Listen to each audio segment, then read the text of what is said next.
아멘. 아멘. 오늘 말씀을 가지고 12제자를 부르사 보내시며 라고 하는 제목으로 같이 말씀을 좀 나누기를 원합니다. 예수님께는 12명의 제자들이 있었습니다. 1장에서, 우리 마가복음 1장에서 갈릴리 해변에서 시몬과 그의 형제 안드레를 부르는 것으로 시작하여 3장에 12명의 제자들을 예수님이 세우시는 모습을 보게 됩니다. 그런데 보면 마가복음 5장까지, 방금 읽었던 이 본문 앞에까지 제자들의 모습을 보면요, 정말 예수님의 제자라고 하기에 너무나 부족한 모습들만 보이게 됩니다. 실수하고 정말 예수님의 뜻을 잘 살피지 못하는 좀 어리숙한 모습들의 제자들의 모습만 계속해서 등장하게 됩니다. 그러다가 6장에 들어와서 이 제자들의 모습이 약간 달라지게 됩니다.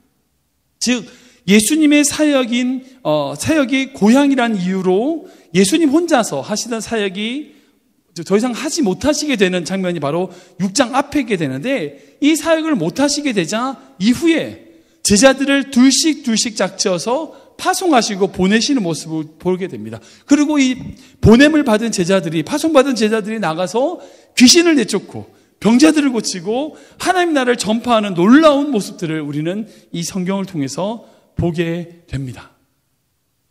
그 전에 예수님이 갈릴리 사역만 하시고 갈릴리에서 예수님만 사역하시던 이 사역에서 더 나아가 예수님은 더 많은 사람들에게 하나님의 나라의 복음을 선포하기로 하셨고, 그것을 위하여 제자들을 사용하시는 모습을 보게 됩니다.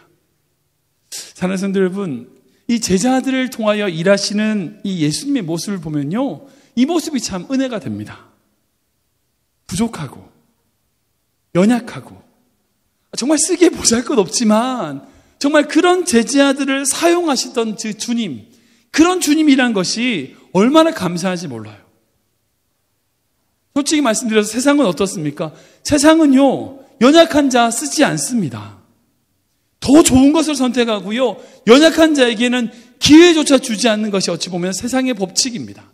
그러나 은혜의 법칙, 하늘의 법칙, 사랑의 법칙은 무엇인가? 아무리 연약하더라도, 부족하더라도 기회를 주는 거예요. 또다시 기회를 주는 것입니다. 그들이 새롭게 시작할 수 있는 기회를 주는 것입니다. 여러분, 그게 사랑입니다. 엄마의 사랑이 뭘까요? 아들이 거짓말해요. 딸이 거짓말하고 또 잘못된 길로 가요. 근데 엄마는 뭐예요? 아무리 잘못된 길을 간다 할지라도 그 자녀를 위해서 또다시 기회를 주는 게 엄마의 사랑인 것 같아요. 세상은 그렇지 않지만, 세상은 한번 잘못하면 버리지만 엄마의 사랑은 그런 거 아니에요. 부모의 사랑은 그런 게 아닌 것 같아요. 마치 자신의 아버지의 재산을 다 탕제해버리고 먼 국에 떠났다가 돌아왔던 그 탕자를 받아줬던 아버지처럼 실수하고 넘어지고 잘못한다 할지라도 또다시 기회를 주는 것, 이것이 바로 하나님의 사랑이며 부모의 사랑이라는 거죠. 예수님 또한 마찬가지인 거예요. 제자들의 모습을 보면요, 쓰기에 부적절해요. 약해요. 정말 연약의 모습이지만 그들에게 권능을 주시고 힘을 주셔서 그들이 나가서 사역을 할 수 있도록 인도해 주시고 함께 해 주신 은혜. 여러분, 이것이 주님의 은혜입니다. 우리를 정말 우리의 가치로만 판단하여 우리에게 일을 시키시면요, 저 또한 아무 일도 못할 것 같아요. 우리 교회 아무것도 할 게 없어요. 그러나 주님은 그렇지 않으세요. 아무리 연약한 자라 할지라도, 부족한 자라 할지라도 주님을 사랑하는 마음, 그 마음 붙들고 나아갈 때 주님은 쓰신다고요. 이게 복음입니다. 아무리 연약한 자라 할지라도 주님은 사용하시더라는 거예요. 기회를 주시더라는 거예요. 그런 예수님의 모습이 우리에게 은혜가 되더라는 겁니다. 사랑하는 성도 여러분, 이 제자의 모습이 바로 우리의 모습인 것 같습니다. 예수님 보시기에 정말 부족한 그 제자들의 모습이지만 그 제자들을 통하여 결국 이 세계를 바꿔 나가시는, 그 제자들을 통하여 놀라운 역사를 일으키시는 그 예수님의 사역과 섬김, 그 사역과 섬김이 지금 이 시간 우리 가운데 있음을 여러분들 믿으시기 바랍니다. 우리가 부족하죠. 부족합니다. 그러나 주님이 쓰시면 됩니다. 여러분, 저도 부족합니다. 부족해요. 그러나 주님이 쓰시면 됩니다. 우리 교회요, 작아요, 연약합니다. 그러나 주님이 쓰시면 됩니다. 중요한 것은 그겁니다. 우리가 얼마나 연약하냐, 장냐의 문제가 아니라 주님이 쓰실 수 있냐, 없냐의 문제는 거예요. 이 아침에 나온 우리 사랑하는 성도님들 삶에 정말 주님이 쓰심으로 말미암아, 주님이 역사하심으로 말미암아 하나님의 놀라운 역사가 시작되는 그 놀라운 은혜가 여러분들 가운데 있기를 주님으로 축원합니다. 근데 오늘 말씀을 보면요, 예수님이 그렇게 제자들을 보내시며 그렇게 사용하시면서 말씀하시는 당부가 있습니다. 몇 가지 얘기를 말씀하시는데요, 오늘 3가지 정도를 생각하면서 그 예수님께서 제자들을 어떻게 말씀하시고 섬기시고 당부하셨는가 한번 생각해 보기를 원합니다. 첫 번째는 예수님이 뭐라고 당부하시냐면 더러운 귀신을 제어하라고 하셨습니다. 우리 한번 읽어볼까요? 같이 읽겠습니다.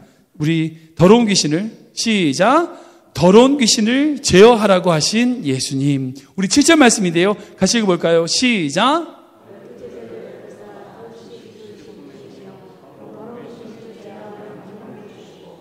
아멘. 예수님을 믿고 구원받는 우리는 예수님의 가르침대로 살아가는 제자입니다. 제자는요, 다른 어떤 누구도 아니고 바로 우리예요. 우리입니다. 그러므로 우리가 가져야 될 중요한 믿음이 있어요. 그게 뭐냐? 예수님께서 우리에게 무엇을 주시냐? 능력과 권위를 주신다는 거예요. 권능을 주신다는 거예요. 사단과 악한 영들을 대적하며 제어할 수 있는 능력이 우리에게 있음을 담대히 믿고 나아가야 된다는 거예요. 그렇게 믿고 나아가는 삶이 바로 제자의 삶이란 거예요.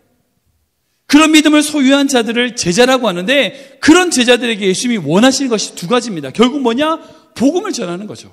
예수님을 전하는 거죠. 그리고 그곳에 가서 병든 자들, 악한 영에 눌린 자들을 회복시키는 것, 이것이 바로 제자의 사명이며 목적이라고 말씀하고 있다는 겁니다. 사랑하는 성도 여러분, 우리가 주님께로부터 파송받은 제자임을 잊지 말으셔야 됩니다. 우리는 이 땅에 사는 존재이지만 이 땅을 위하여 사는 존재가 아니라 하나님의 나라를 위해 사는 존재라는 거예요. 하나님의 나라에서 이 땅에 파송받은 제자들이라는 겁니다. 우리에게 있는 이 믿음이 뭐냐? 이 땅에서 하나님의 나라를 세워나가는 것이 우리의 사명이며 우리가 맡은 책임이라는 거예요. 그런 목적의식으로 살아가야 된다는 것입니다.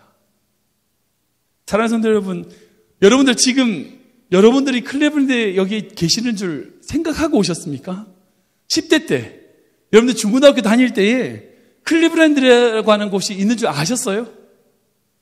그런 곳이 있는 줄 알고 오셨습니까? 아니, 부모님을 따라오신 분들은 계시겠지만 여러분들의 부모님은 이 클리브랜드가 있는 줄 알고 오셨을까요? 아무도 몰랐을 겁니다. 우리는 아무도 계획하지 않고 왔습니다. 주님이 우리를 여기로 부르셨어요. 주님이 우리를 이 땅에 보내셨다고요. 여러분들 이 사실을 기억할 때에 우리는 이 클리브랜드 이 땅에서 하나님의 나라를 세우기 위해서 보냄을 받은 자들이라는 것을 깨달으셔야 됩니다. 우리가 이 믿음이 있어야 된다는 거예요. 이 세상은요, 악한 영들이 지배하고 있습니다. 그런 의미에서 우리의 삶은 계속적으로 영적 전쟁입니다. 그렇다면 이 2가지가 같이 있다면 어떤 것이 되냐? 우리는 이 땅에 하나님의 나라를 세우기 위해서 왔고, 악한 영들은 우리가 그렇게 하나님의 나라를 세운 것을 방해하기 위하여 우리를 공격한다는 거예요. 끊임없이 사단은 우리를 공격하는 공격이 우리에게 있다는 거예요. 사랑하는 성도 여러분, 지금 여러분들 앞에 있는 놓여진 문제와 어려움들, 사단의 공격들이 이해가 안 되실 수도 있을 겁니다. 이 말을 이해하시면 됩니다. 만약 우리가 하나님의 나라를 세우기 위함이 아니라면 사단이 우리를 공격할 필요가 없어요. 사단의 공격이 있다는 것은 우리가 이 땅에 하나님의 나라를 세우기 위하여 보냄을 받았다는 거예요. 이 교회도 마찬가지입니다. 이 교회가 이곳에 세워진 지금까지 여러 가지 어려움과 문제들과 힘듦을 많이 겪었지만 그런 과정들을 거쳐온 이유가 뭘까? 하나님의 나라를 이 땅에 세우기를 사단이 원치 않기 때문이란 거예요. 그런 의미에서 우리는 더욱 기도해야 됩니다. 우리를 위해서 기도해야 되고요. 교회를 위해서 기도해야 되고요. 특별히 저를 위해서도 여러분들 기도해 주셔야 됩니다.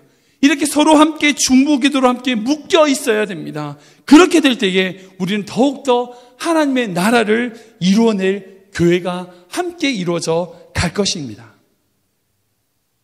두 번째로요, 예수님은 이렇게 파송받은 제자들에게 뭘 말씀하시냐면 여행을 위해 무엇을 더 가지지 말라고 말씀하세요. 읽어볼까요? 시작. 무엇을 더 가지지 말라고 하신 예수님. 우리 8절과 9절 말씀인데요. 같이 읽어보겠습니다. 시작.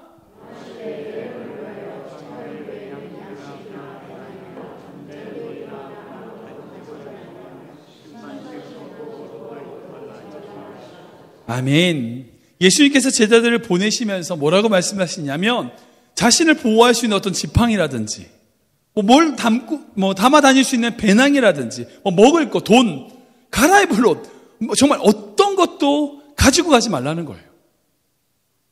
전도하러 나갔을 때에 복음을 받았고 파송받았을 때에 그런 것들에 연연하지 말고 매여있지 말라고 말씀하시는 거예요. 왜 이렇게 말씀하셨을까? 두 가지 해석으로 가능합니다. 첫 번째는 뭐냐? 제자들은 복음 전파에 필요한 모든 것을 누구에게 맡기라고요? 하나님께 맡기라고. 다른 말로 하나님을 의지하라는 거예요. 우리가 어떤 일을 할 때요, 무엇에 집중하느냐가 참 중요합니다.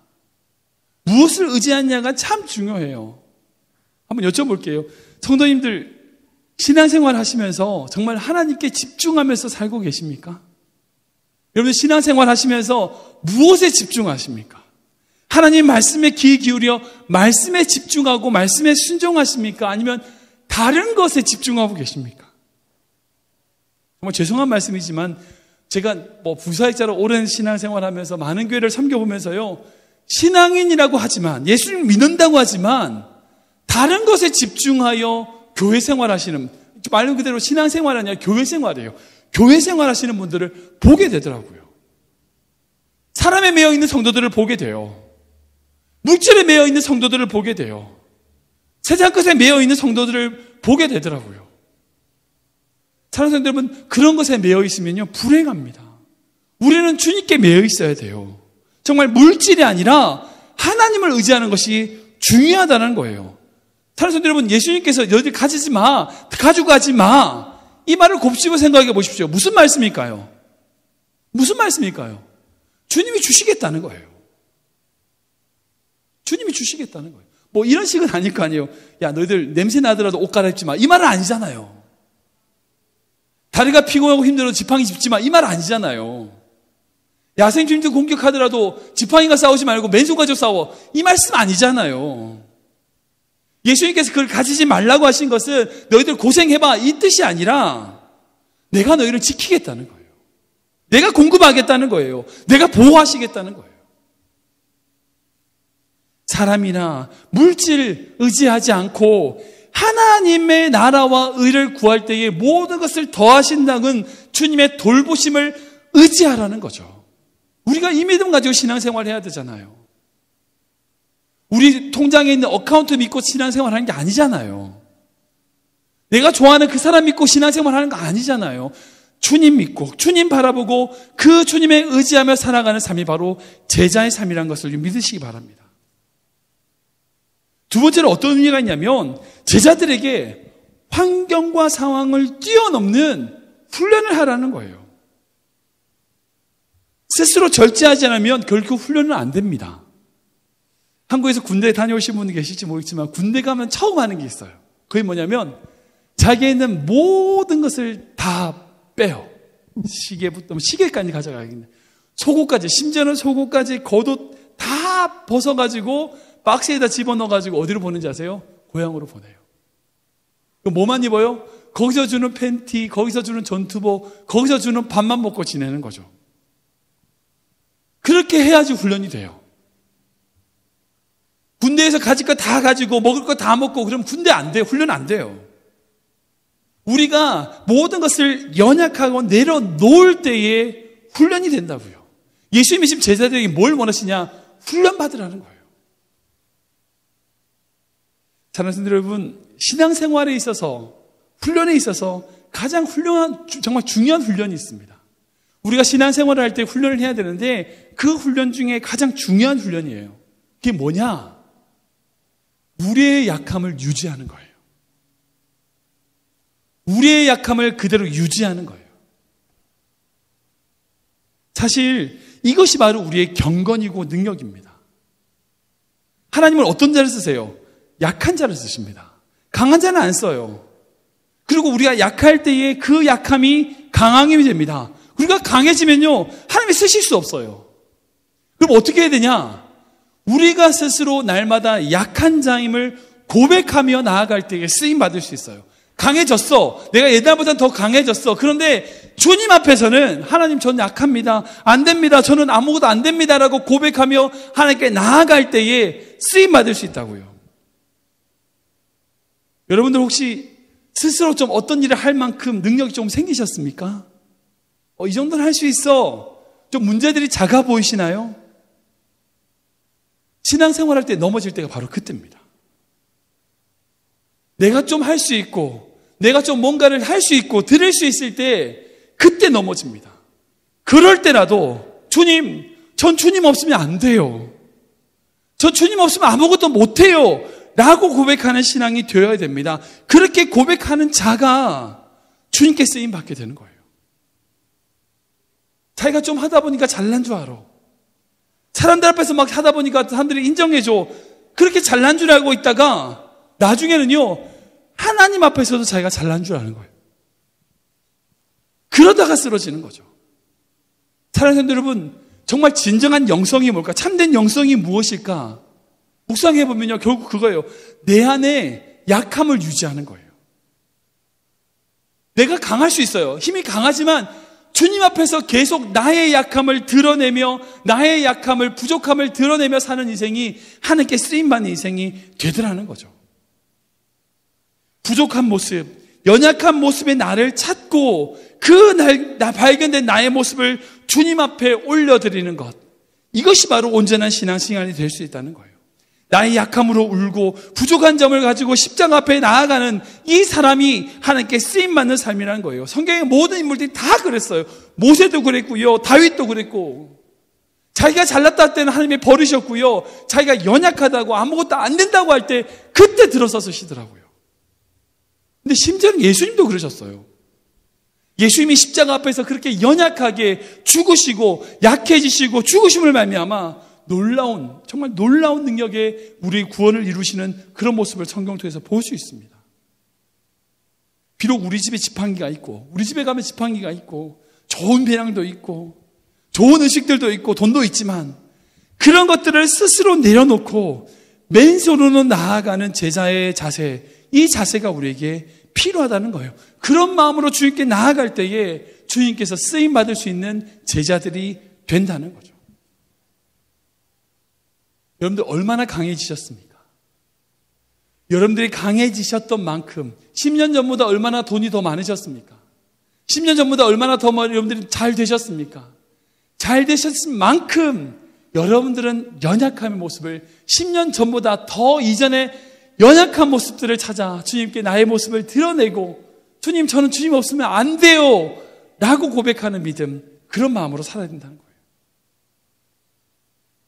세 번째로요, 한 곳에 머물러서 축복하라고 하신 예수님의 모습을 보였어요. 한번 읽어볼까요? 시작. 한 곳에 머물러 축복하라고 하신 예수님. 우리 10절과 11절 말씀인데요, 같이 읽어보겠습니다. 시작.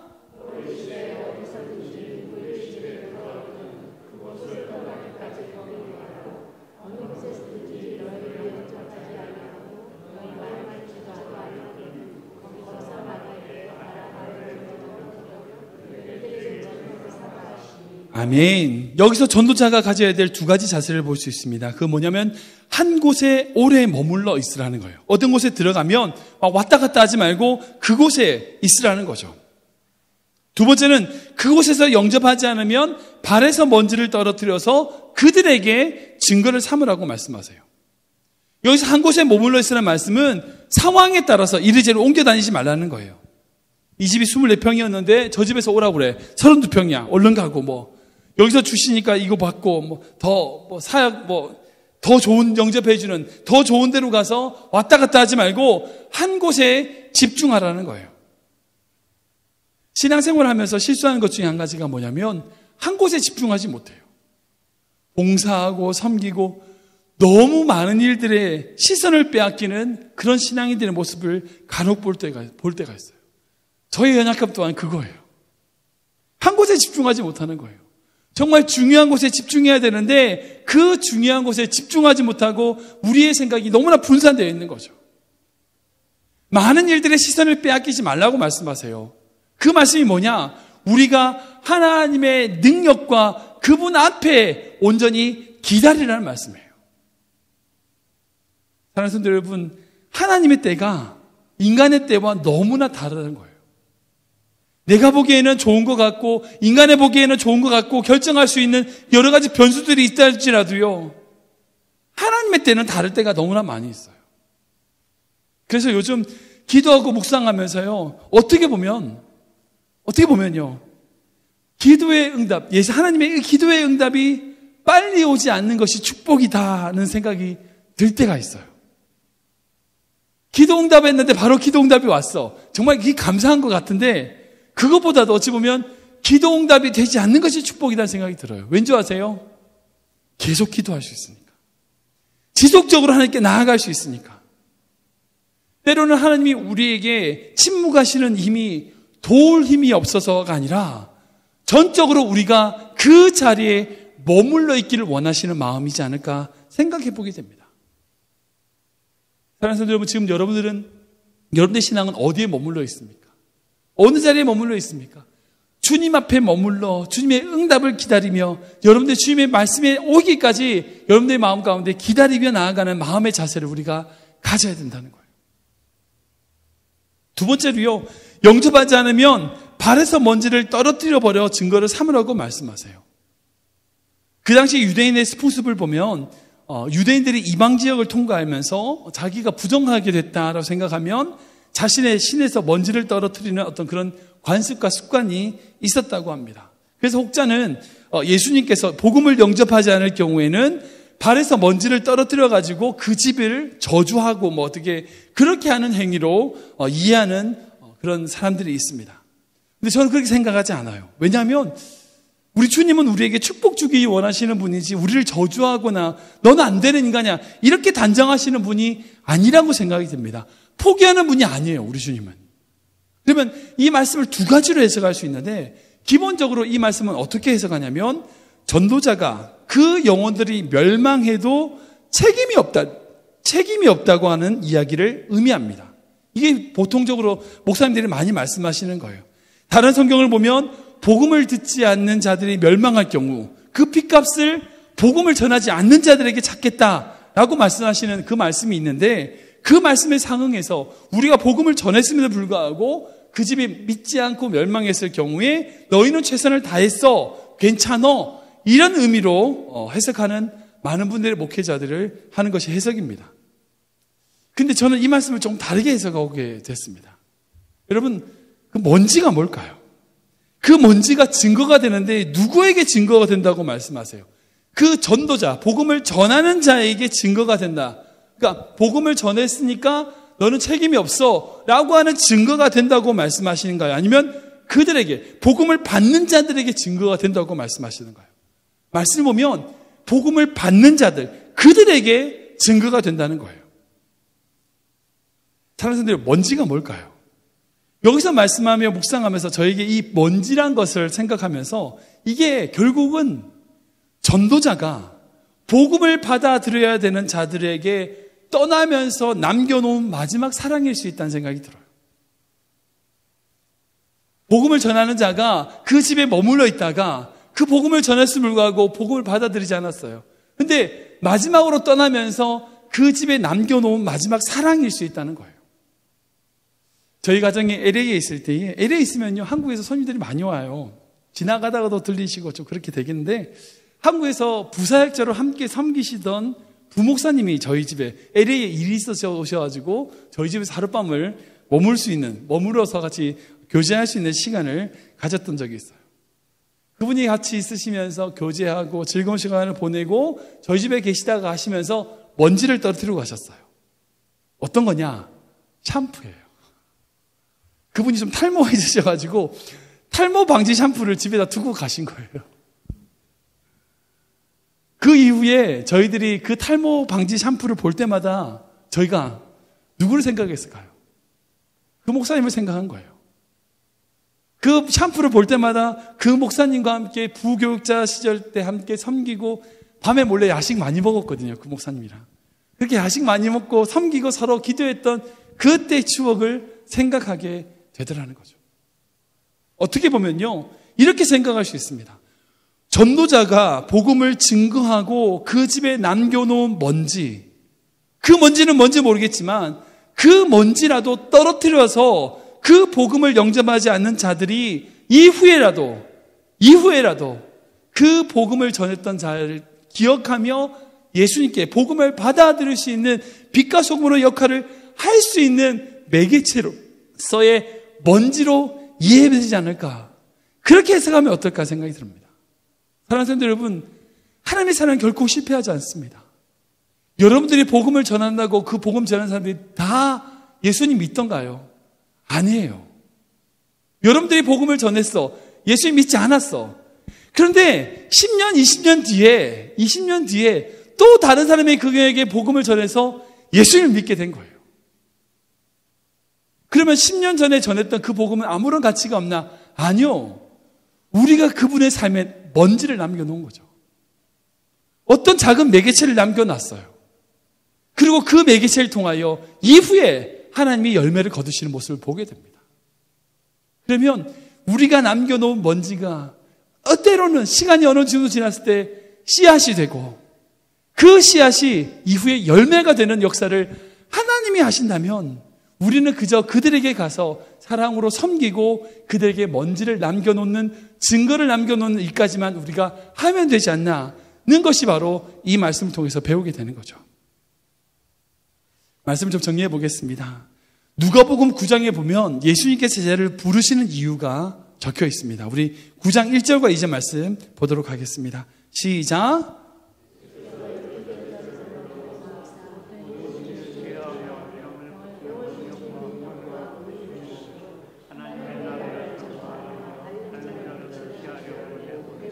아멘. 여기서 보면 예수님이 제자들을 부르시는 세 가지 이유가 있어요. 첫 번째는 뭐냐면 부르세요. 세 마디 장인데요. 부르세요. 부르시는 거예요. 그리고 그렇게 가만히 있냐? 아니요. 같이 있으면서 능력을 주시는 거예요. 권능도 주시고요. 병 고치는 능력과 권위를 주세요. 그리고 어떻게 하세요? 보내시는 거예요. 이 세 가지 단계는요, 계속 이어져요. 왜 보내시는가? 또 다른 자를 부르기 위해서. 이 세 가지 패턴은 계속 이어져 갑니다. 이것이 복음의 능력이고 보혈의 능력입니다. 주님이 우리를 부르셨어요. 어떻게 부르셨어요? 보냄을 받은 또 어떤 자들 때문에 오죠. 우리를 불러온 그 사람들을 우리에게 보내셔서 부르셨습니다. 왜 부르셨어요? 능력 주시려고. 그리고 보내세요. 왜? 또 다른 자를 부르기 위해서. 여러분들 삶에 이런 재생산, 복음의 재생산이 있는 그런 삶이 되시길 축복합니다. 우리 교회 또한 그런 교회가 됐으면 좋겠습니다. 우리 교회를 통하여 복음이 확대되는, 재생산되는 그런 교회가 되었으면 좋겠습니다. 주님의 권능으로 영적 싸움을 싸워나가는 교회. 주님께 모든 것을 의지하고 주님의 공급하심을 바라보는 교회. 그리고 나아가 주님의 임재를 기다리며 주님의 그 마지막 사랑까지 실천하는 교회. 그런 교회가 되기를 소원합니다. 우리를 제자로 부르셨어요. 그리고 내보내세요. 우리가 보냄을 받은 자로서 이 세상 가운데 어떻게 섬겨야 될까? 여러분, 우리 앞에 영적 전쟁이 있습니다. 기억하시기 바랍니다. 사단이 끊임없이 여러분들을 공격할 거예요. 여러 가지 방법으로 공격할 거예요. 그때 하나님이 주신 힘으로 그 능력으로 싸워 나가야 됩니다. 우리 손에 있는 것 쥐고 우리 손에 있는 것 의지하고 사는 인생이 아니라 하나님을 의지하고 하나님께 매여서 주님의 공급하심을 바라보고 나아가야 된다는 겁니다. 그리고 나아가서 주님의 임재를 기다리며 그리고 정말 제가 실천해야 될 마지막 사랑까지 그 작은 먼지까지 떨어뜨리며 나아갈 수 있는 그런 사랑의 실천을 할 수 있는 삶이 되어야 된다는 겁니다. 그런 삶을 살아가는 여러분 되시길 주님으로 축원합니다.